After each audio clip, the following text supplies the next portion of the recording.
UWEC and Yer Lor and Khue trong đi sẽ được sai.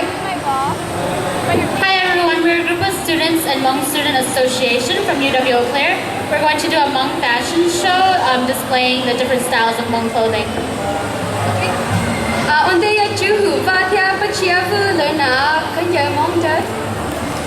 So the first performer is going to be ChueHue and Pachia, and they're going to model white Hmong clothing. Yer Xiong thiên cao khi gia nào khán giả Hmong chúa. The second performer is Cynthia and Lee, and they're going to model green Hmong clothing. Xiong thiên Anniesha Xiong nào khán giả Hmong chúa. The third performer is Adam and Anniesha, and they're going to perform, they're going to display the Chinese Hmong clothing. Thony Thao thiên bao hùa và nào khán giả Hmong du. Anna and Thony is the fourth performer, and they're going to model black Hmong clothing. Koua thiên gì và nào khán giả Hmong chúa. The fifth performer is Becky and Koua. They're going to model green Hmong clothing. Yakin thiên mai lý khá nào khán giả Hmong.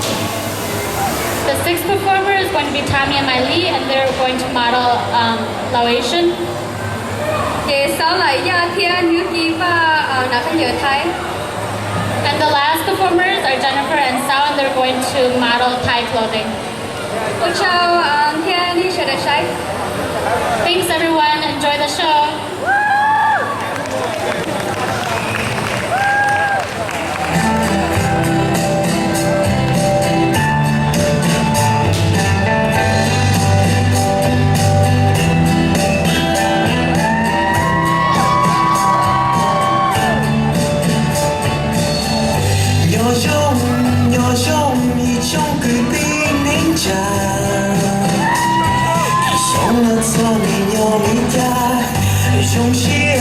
用心被抖到多心情，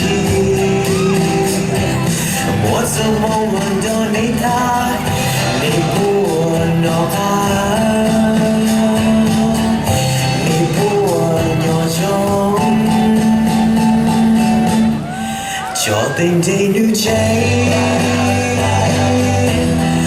工作给我谁？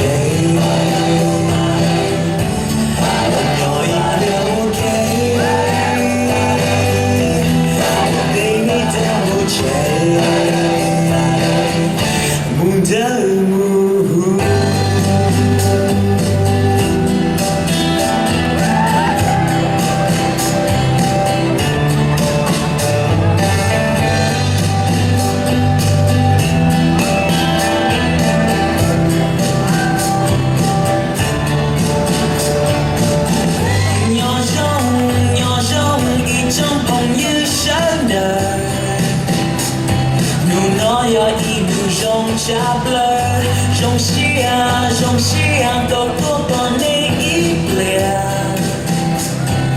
多去都做旅行，你不know他，你不know chung，cho tình đây nu chơi。